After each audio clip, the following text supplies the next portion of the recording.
Welcome, all my Washington brethren and sistren. I am your man and resident Washington fan, Lou. Thank you for joining me here on the Washington Football Report. You heard me almost slip up there, right? It's a process, man.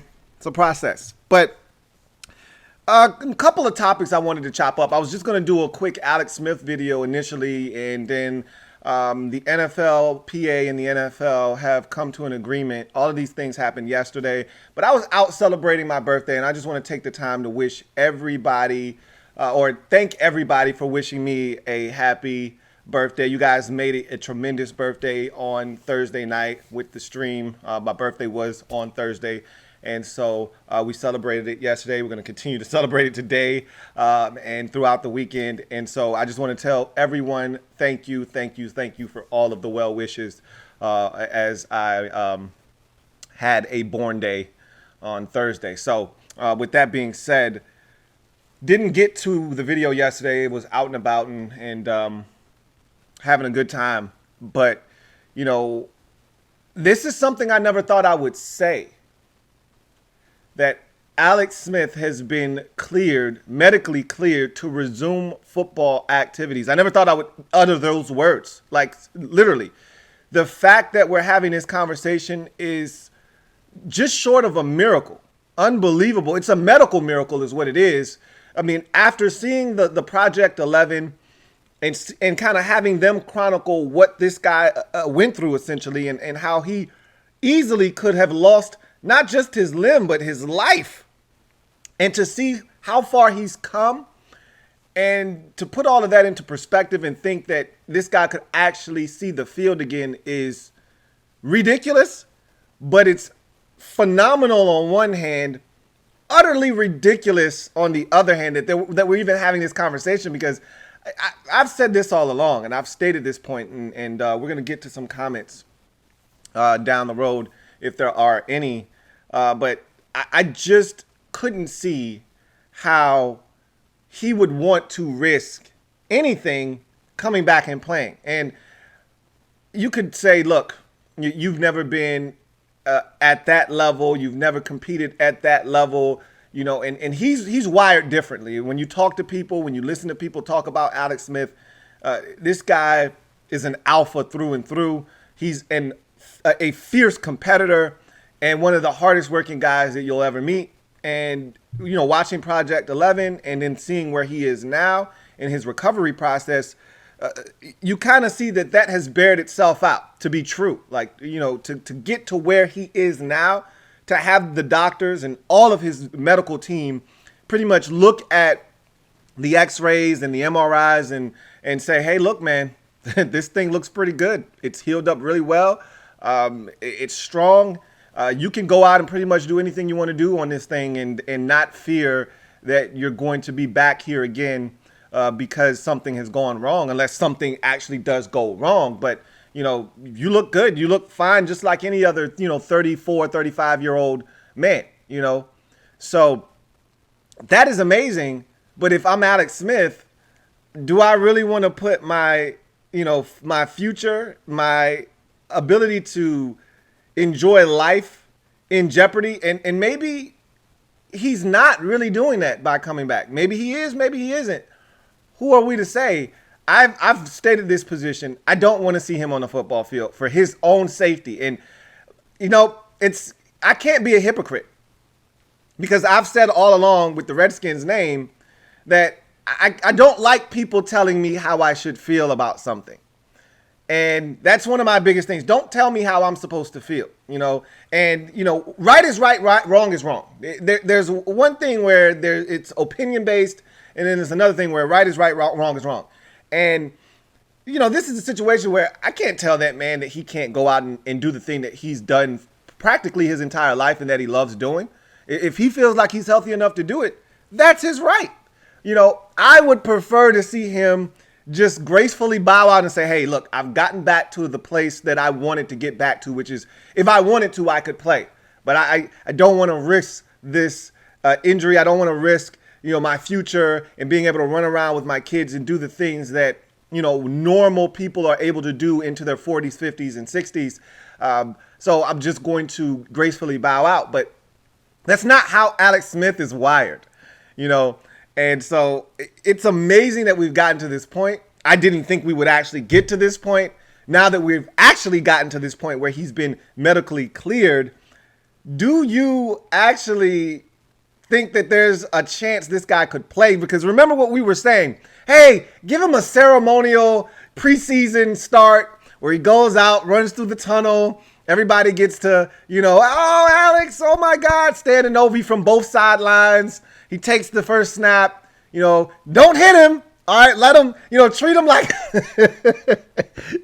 he's, and that's not what he wants. He wants to be treated like anybody else. Look, if I'm on the field, you're not going to take it easy on me. But, I'm like, hey, treat him like it's a bunch of, 12-year-olds and you're letting a 5-year-old play with you. Hey, don't hit him.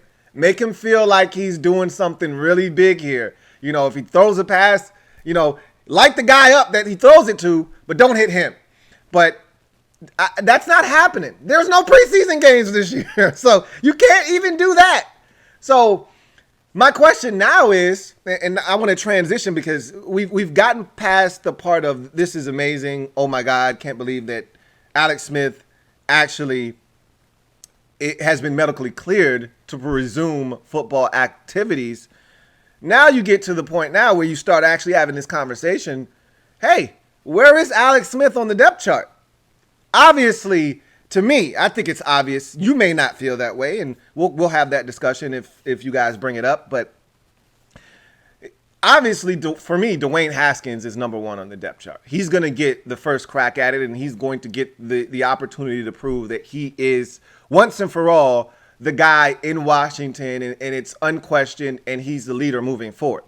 I hope that he takes those reins by the horns and doesn't look back. I hope Dwayne silences all the critics this year, goes out, has a tremendous year, by his standards, and once and for all, we can put this to bed and stop all of the Trevor Lawrence and Justin Fields talk and just move on and say, all right, we got our guy at the quarterback position, which is the most important position, and so now we can start to figure out what we need to do moving forward at other positions of need.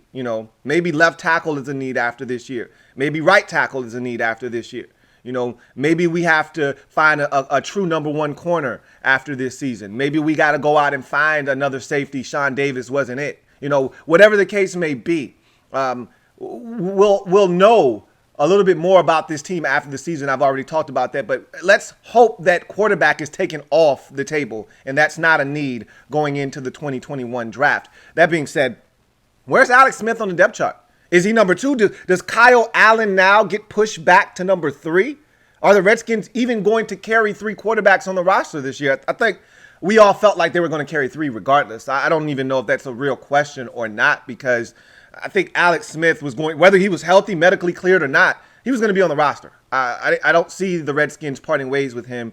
They feel like he's a great mentor, a guy that they wanted to have in that locker room to help with these young quarterbacks. And so I don't think Alex Smith was going anywhere anyway. But now when you take a look at this situation and you start kind of looking at Dwayne, because I've always said this, and I've had Carolina Panthers fans tell me this, Ron Rivera is loyal to veterans to a fault, all right? To a fault, to his detriment at times. So now when I hear that, I say to myself, because when he was asked the Alex Smith question, he could have easily shot it down and said, hey, look, Alex is he's doing everything that we asked him to do, and yada yada yada. But Dwayne's the guy. He's never come out and said Dwayne's the guy, and I get that. We've all talked about how Dwayne has to earn it, and Dwayne's done nothing but what he's been asked to do, and he's even exceeded that this offseason in this very unique offseason where he hasn't had a chance to really connect with the coaching staff on a physical level, where he can actually go out, perform in practice, sit down, take a look at what he did right, what he did wrong. All he can do is wow them from a mental standpoint. And by all accounts, he's done that. We've seen him get into the best shape potentially of his life. He looks amazing. When you see Dwayne, I saw a picture of him coming to the facility to take his COVID test, and he was shaking Ron Rivera's hand. He looks like he's in phenomenal shape. And so Dwayne's done everything that he's been asked to do and exceeded that. Now it's all about what can you do on the field when these things actually count. I think Dwayne's going to get the first opportunity, but is Alex your second quarterback? Does Alex leapfrog Kyle Allen, who the Redskins traded a 5th-round pick for, only on a 1-year deal? He's only got 1 year left on his contract. So is Alex Smith your number 2 quarterback, or is he still number 3? And keep in mind, Kyle Allen knows this offense better than both Alex Smith and Dwayne Haskins. So I think Kyle is still number 2, but it wouldn't shock me if we got to late August, we see the depth chart for the first time, and Kyle Smith is your 3rd quarterback. Kyle Allen is your 3rd quarterback on the depth chart. That wouldn't shock me. It wouldn't shock me in the least bit, but I'm still kind of lukewarm to the idea of Alex Smith actually going out on the football field. I don't know how to feel about that. And we're not really going to get a chance to see it because, again, there are no preseason games. So we're not going to be able to gauge where he is in this process. And I'm hoping that Dwayne is healthy this year and that we don't have to worry about Dwayne leaving ball games early. Even if he ultimately comes back, let's hope that, Dwayne is able to stay relatively healthy this year, because that wasn't something he was able to do last year. Okay, last year he dealt with some injuries, including an injury that put him down, and maybe he could have come back had the Redskins been playing for something meaningful. But, that injury cost him the final 6 quarters of the season, the rest of the Giants game and all of that Cowboys game in Week 17. So at the end of the day, we saw him get injured versus Green Bay. He ultimately came back, but we saw Dwayne get banged up last year. Can he stay healthy? And if he doesn't stay healthy, who's the next man up? Who's the first guy to get a crack to go into the football game? Is that going to actually be Alex Smith? That's mind-boggling for me at this point, that Alex Smith could actually be in an NFL game 2 years after having that catastrophic injury that we thought was a career ender. Unbelievable that could actually take place. I'm hoping that it doesn't. I've said this before. I'm not going to change my stance. I do not. And again, that's not my decision to make. As I've stated before, I'm just telling you my personal preference. I would prefer if Alex Smith never played in a competitive football game again. Professional tackle football game competitively again. And again, that's for his sake. But again, if he feels like he can do it, who am I to tell him he can't? So I wanted to state that. I wanted to get that out of the way.